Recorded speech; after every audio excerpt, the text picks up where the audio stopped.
A paz, queridos, bem-vindos à continuidade da nossa viagem em 365 dias com Deus. Eu quero ler contigo hoje 10 de Atos 10, versículo 34, que diz: Então falou Pedro dizendo: Reconheço por verdade que Deus não faz acepção de pessoas. Pedro passa por uma situação muito difícil.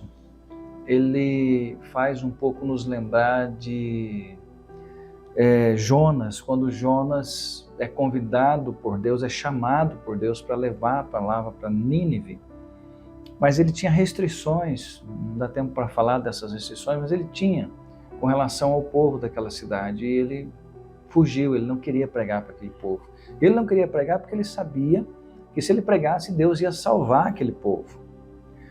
E aqui nós temos um apóstolo, Pedro, que é diferente de Paulo, que se conhece como apóstolo dos gentios. Pedro é alguém que tinha também restrições a certos povos. E Deus dá para ele uma visão, um sonho de animais descendo do céu, do lençol, animais que descia, e ele, tudo está no capítulo 10, você pode ler com calma depois, e mandou que ele comer. Ele disse que ele não come, mas Deus responde que ao que Deus purificou, não consideres comum. E aí, depois de 3 vezes, o objeto foi recolhido ao céu, diz a palavra.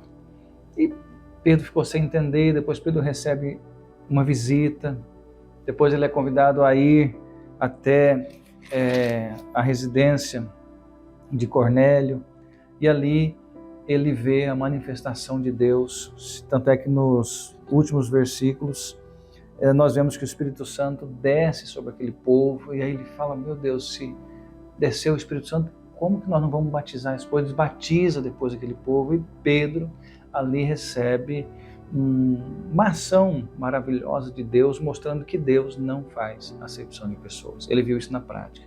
Nós vemos isso na vida de Pedro, vemos lá na vida de Jonas, e podemos entender: o amor de Deus, ele é para todos. E que nós também possamos aprender essa lição. Não venhamos fazer acepção de pessoas. Possamos olhar, e quando nós olharmos para alguém, saber: por esse alguém, Jesus Cristo morreu por ele. Oremos. Senhor Deus, nos ajuda dentro, Deus, desta revelação de Paulo, com relação a olhar para aqueles que eram denominados gentios. Ele olhava diferente, mas o Senhor trabalhou no coração dele. O Espírito Santo também trabalha no nosso, para que nós possamos compreender que o Senhor é um Deus que não faz acepção de pessoas, e possamos nós amarmos a todos, como o Senhor também já amou, Pai. Jesus é a maior expressão de amor do Senhor para conosco. Fica com você essa reflexão. Deus te abençoe. Ama a sua vida.